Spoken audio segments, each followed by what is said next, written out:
tamu lainnya kali ini bukan warga negara Indonesia, dia berasal dari Palestina, seorang penyanyi asal Palestina yang menjadi viral di Indonesia dan kabarnya sempat mengalami trauma ketika berada di negaranya. Di pagi-pagi akan kita hadirkan, ini dia Oday Akras. Oday, ya ahlan wa sahlan wa marhaban, kif halak? كويس ولا الحمد لله تمام؟ بخير. الحمد لله. Halas. كيف في فلسطين تمام؟ Tamam insyaallah. Alhamdulillah. Apa artinya King? Ya bagaimana Palestina baik apa gitu. Oday, kami semua di sini mengucapkan Terima kasih. Sama-sama. Barakallahu fiikum. King. Halas. Iya. Oday sudah berapa lama tinggal di Indonesia? Saya sudah hampir 4 tahun. Oh, 4 tahun. Bahasa Indonesia yang lancar, mengerti? Ya insyaallah bismillah. Masih belajar tapi Masih belajar. ya minimum sudah bisa ngomong. Ya syuai ya. Syuai, Oke. sedikit. Tapi terdengar lancar ya, sepertinya Terdengar paham ya. lancar iya, Kita paham. mau Dia kasih paham kok, dia ngerti keadaan kita tuh seperti apa. Kita mau kasih lihat buat sobat Ambia di rumah, ini dia Oday, seorang penyanyi asal Palestina yang kabarnya juga sempat menjadi korban ketika ada blokade di jalur Gaza beberapa waktu lalu. Iya. Sebelum kita bahas ya, Istrinya orang Jember ya? Iya. Saya juga orang Jember. Iya. sebelum kita bahas tentang istri kamu dan karir menyanyi kamu, kita penasaran dengan apa yang sebenarnya terjadi di Palestina. Pada akhirnya kamu punya usaha untuk keluar dari negara kamu sendiri. Emang apa yang kamu alami saat itu? Kalau di Palestina memang kita semua tahu kondisi Palestina masih di bawah penjajahan sudah sekitar 70 tahun lebih ya. Belum merdeka, belum Karena dalam Al-Quran sudah ada ya. Iya, belum bebas. Jadi memang kondisi di sana tidak seperti Indonesia. Di Indonesia alhamdulillah kita menikmati semuanya yang ada di Indonesia aman, tidak ada penjajahan, bebas mau melakukan apapun bisa alhamdulillah. Tapi di Palestina itu semuanya terbatas.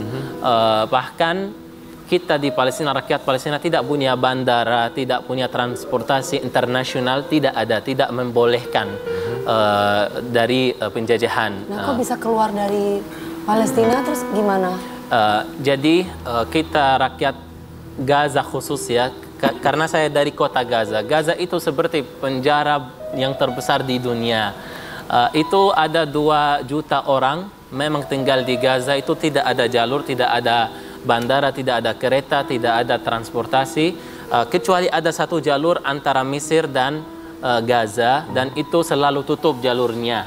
Jadi hanya 3 hari setiap bulan atau setiap 2 bulan atau setiap 3 bulan dibuka, dan itu ada orang banyak yang mau jalan ke luar negeri karena ada kebutuhan seperti ada orang yang sakit yang mau belajar di luar, banyak ya. Jadi antrinya itu lama, belum tentu bisa cepat. Harus antri lama banget untuk bisa keluar ke Mesir. Nanti dari Mesir, dari bandara Mesir bisa keluar negeri, dan juga dari Mesir tidak bisa juga ke semua negara di dunia karena paspor Palestina itu sangat terbatas. Hanya alhamdulillah Indonesia sama beberapa negara termasuk Malaysia sama Turki yang menerima orang Palestina. Jadi kita kalau mau keluar kemana-mana nggak boleh. Ke Amerika Itu tidak boleh, ditolak. Ke Mekah sebenarnya 15 tahun yang lalu masih susah banget juga. Tapi sekarang alhamdulillah udah mulai dimudahkan untuk umrah Untuk pergi atau ke Saudi ya. Tapi tetap pakai visa juga. Baik, berarti artinya kamu emang secara jalur legalkah untuk bisa keluar dari kota Gaza, kemudian untuk menuju Mesir dan terbang ke Indonesia? Iya. Jadi saya itu diundang dari teman saya yang ada di Malaysia, namanya Abu Aish, dan saya kirim salam dari sini karena beliau orang sangat baik sama saya. Dan beliau undang saya untuk datang ke Indonesia sebagai imam di salat tarawih karena alhamdulillah saya udah menghafal Al-Quran Al-Karim di umur 14 tahun di sana. Dan alhamdulillah udah punya juara dapat juara 1 di membaca Al-Quran Al-Karim di Gaza. Alhamdulillah. Jadi dapat undangan ya? Diundang dan saya mengisi imam di Indonesia alhamdulillah. Dan rencana Allah Azza wa Jalla itu pasti yang terbaik karena saya tidak pernah masuk ke Indonesia, tidak pernah tahu bagaimana Indonesia, dan qadarullah saya tidak ada rencana untuk tinggal stay di Indonesia, tidak ada sama sekali. dan tidak pernah membayangkan kalau saya akan menjauh dari keluarga dan meninggalkan teman-teman saya di sana gitu. Tapi ya rencana Allah yang terbaik, saya di Indonesia hampir 1 bulan, terus diminta lagi 2 bulan, alhamdulillah. Dan saya sangat suka, sangat cinta sama Indonesia ya. Masya Allah. Alhamdulillah. Akhirnya jalur Rafah yang itu udah tutup, tidak bisa kembali lagi ke Palestina karena udah ditutup. Ya. Dan biasanya kalau mau kembali ke Gaza, pulang ke Gaza, tidak membolehkan di bandara. Karena mereka cek dulu kalau jalur Rafah itu tutup atau buka. Kalau tutup, nggak boleh berangkat ke pesawat. Jadi kita stay di sini, di negara yang kita masih ada. Gitu. Nggak boleh. Qadarullah saya duduk hampir 2 bulan lagi, jadi total 5 bulan. Akhirnya COVID pandemik gitu sudah mulai dan benar-benar tidak bisa kemana-mana. Saya memutuskan mau belajar bahasa Indonesia karena saya sangat cinta sama rakyat Indonesia yang marah, yang ramah, bukan marah. Marah sama ramah beda loh. Iya, yang ramah, yang luar biasa, masya Allah. Dan saya sangat merasa saya di sini bukan orang asing. Saya di antara saudara-saudara saya semuanya, dimanapun di Indonesia, masya Allah memuliakan dan Palestina tuh termasuk banyak di Indonesia ya. Palestina tuh orang-orang Palestina tuh. Dan sampai akhirnya bisa duduk di sini sebagai bintang tamu di pagi-pagi Ambiar ya. Alhamdulillah ya. Terima kasih banyak. Dengan senang hati. Ada kesulitan nggak sih ketika keluar dari jalur Gaza? Karena kita dengar kamu sempat sampai membayar tentara untuk bisa keluar dari jalur Gaza. Iya benar, makanya itu untuk Itu tentara apa? Kalau antara Mesir sama Kan ada Palestina sama ada tentara Gaza sama tentara. Iya, tentara Mesir sebenarnya untuk bayar batasan ya. Di sana kayak membeli visa gitu. Karena kalau tidak bayar itu susah banget. Berarti kamu memang lahir dan besar di Gaza ya? Lahir ya di sana. Berarti kamu menyaksikan sepanjang usia kamu apa yang terjadi peperangan di sana? Iya, sudah dari saya anak kecil udah lahir udah biasa kalau bom, perang, berjuang. Bahkan saya ada video di YouTube sudah 4 tahun yang lalu, saya penyanyi lagu Palestina, lagu untuk semangat ya, di dekatnya Israel, dekat tentara Israel saat ada protes orang Palestina dekat di sana. Tapi alhamdulillah saya masih selamat, masih bisa hidup. Ya alhamdulillah. Perasaan kamu seperti apa sih hidup dalam suasana yang mencekam setiap hari, tidak menentu dari hari ke hari? Kamu nggak takut kena tembak atau kena bom? Sebenarnya kita rakyat Palestina itu seperti manusia di seluruh dunia, seperti manusia di Indonesia, di Malaysia, dimanapun. Kita cinta cinta maksudnya masih mau hidup, masih mau menikmati di dunia ini karena Allah Azza wa Jalla menciptakan kita untuk memang untuk menikmati di dunia ini juga dan ada keturunan-keturunan sampai hari kiamat gitu. Tapi memang kondisi Palestina itu sekarang karena di bawah penjajahan, kita tidak ada option lagi kecuali membela hak kita, berjuang untuk kembalikan Palestina. Jadi dididik dari anak kecil harus berjuang untuk kembalikan Palestina, harus percaya kepada Allah Azza wa Jalla bahwa kita ini insya Allah yang punya hak, yang punya tanah. Mereka yang penjajahan kita, mereka tidak punya hak di tanah ini. Walaupun kita tidak punya senjata yang paling besar itu miliki mereka, tapi kita punya senjata yang paling kuat, yang paling besar, yaitu senjata kita adalah Allah Subhanahu wa Ta'ala. Makanya kita bisa melawan mereka ya, sampai insya Allah Palestina itu bisa merdeka, bisa bebas, dan semua orang-orang Indonesia bisa menuju ke Palestina. Amin. Di dalam kondisi sudah merdeka insya Allah. Tapi kalau keluarga sendiri, kamu kan artinya meninggalkan banyak keluarga di Gaza. Iya. Kamu ada perasaan kangen dan ingin kembali ke Gaza nggak sih? Oh iya, sangat kepengen. Di situ ada siapa saja di Gaza? Ada orang tua saya. Dua-duanya masih ada? Alhamdulillah. Saudara yang lain juga? Kamu berapa saudara? Saya punya 7 saudara. Kamu nomor berapa? Saya pertama. Wow, berarti masih kecil-kecil ya? Adik-adik kecil-kecil? Adik-adik semuanya. Tapi kamu bisa menghubungi keluarga kamu? Bisa, tapi tidak bisa setiap hari karena memang di sana listrik itu terbatas, hampir 8 jam sehari. Odai, apa yang ingin kamu sampaikan untuk keluarga kamu? Iya, ini karena juga bisa live streaming juga. Ya, saya sangat rindu kepada ibu saya, Ummi. Il Arabi, oke. Yamma. Boleh silakan menggunakan bahasa. Ya, Yamma, Yamma wa Yaba dan ailati wa ailati aidan. بحب يعني أقدم لكم رسالة شكر على دعمكم وعلى دعائكم المستمر لي وأسأل الله تعالى أن نلتقي بكم قريبا وأن تتحرر فلسطين إن شاء الله تعالى في أقرب وقت ممكن إن شاء الله تعالى. سلامي وحبي lakum insyaallah. Masya Allah. Apa artinya kurang lebih?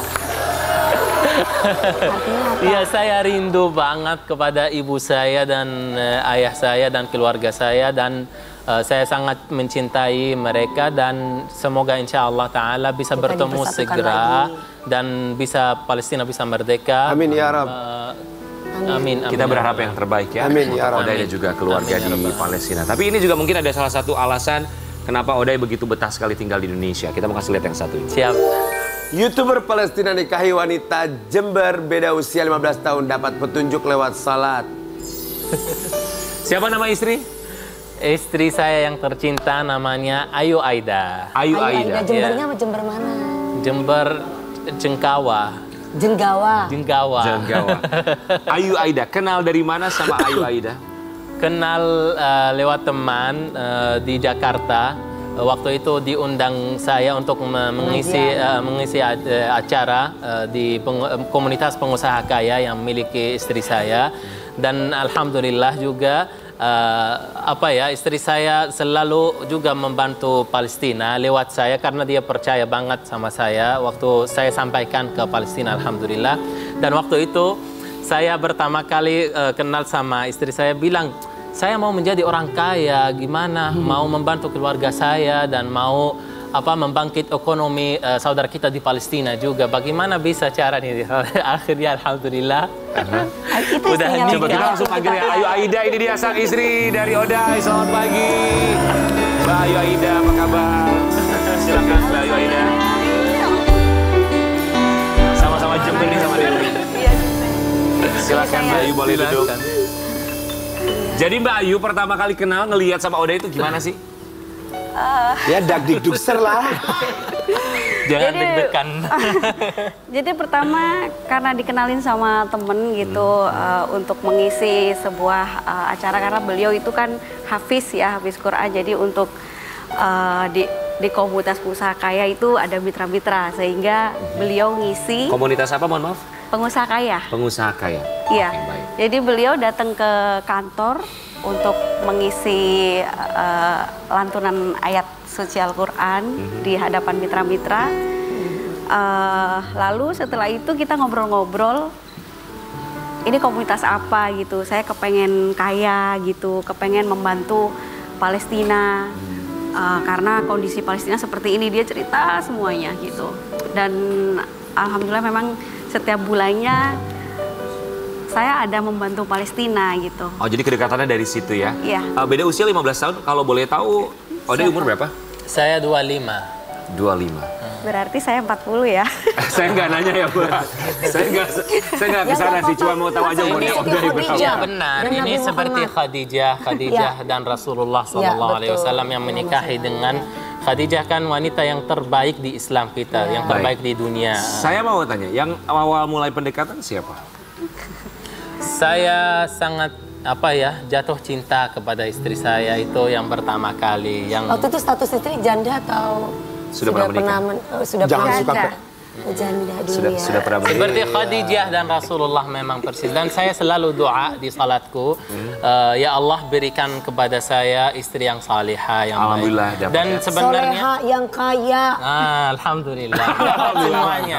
Yang salihah, kaya, cantik, semuanya lengkap, alhamdulillah. Apa yang membuat akhirnya Mbak Ayu Aida mau menerima pinangan dari Oday? Sebenarnya juga saya berpikir ulang ya, karena saya pribadi gagal dalam rumah tangga, jadi memang Berapa kali Mbak? 2 kali. Enggak apa-apa, saya 3 kali. Lalu? Qadarullah yang terbaik. Lalu Lihat qadarullah sebenarnya yang terbaik. iya sudah punya ini, nggak mau menikah lagi gitu. Sudah punya mana nggak mau menikah lagi? Ya maksudnya Udah punya motong, Oday maksudnya dalam udah hati. Enggak, trauma maksudnya gitu, Ki. Sebelum jadi ketemu trauma, Oday. gitu. Jadi udah dia nggak mau nikah lagi, saya fokus dengan anak saya dan juga semuanya sudah punya gitu. Jadi saya fokus untuk Saya keluarga juga dan Mbak nggak mau anak. nikah lagi nih, ganggu terus Mbak. Dia minta diganggu.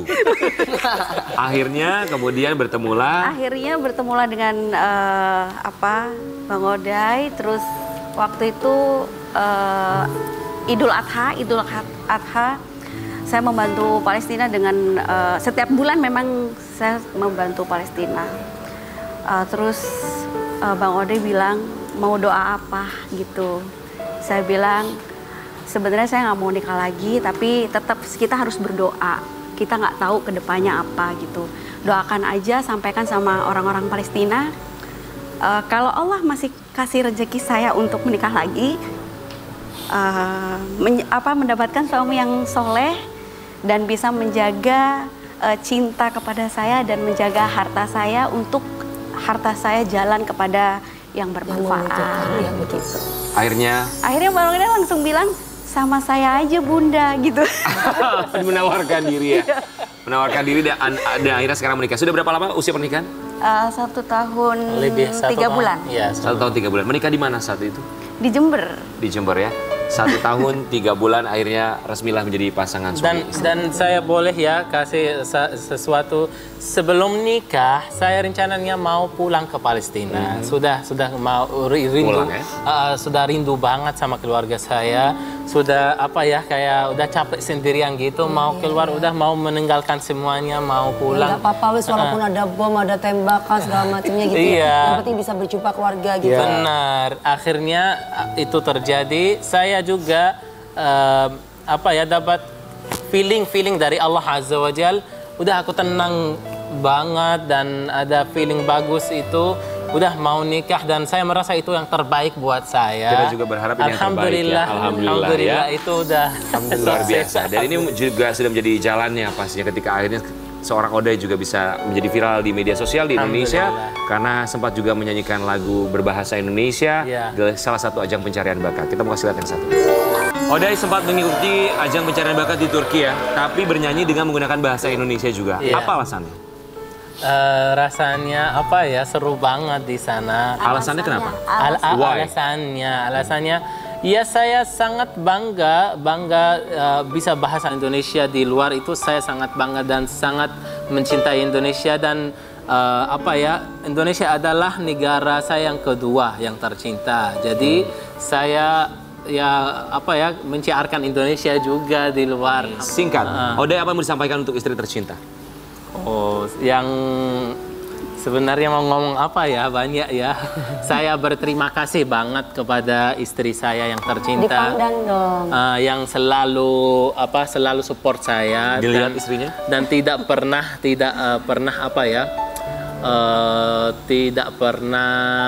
tidak mensupport, selalu support saya, alhamdulillah. Dan saya sangat cinta sama beliau.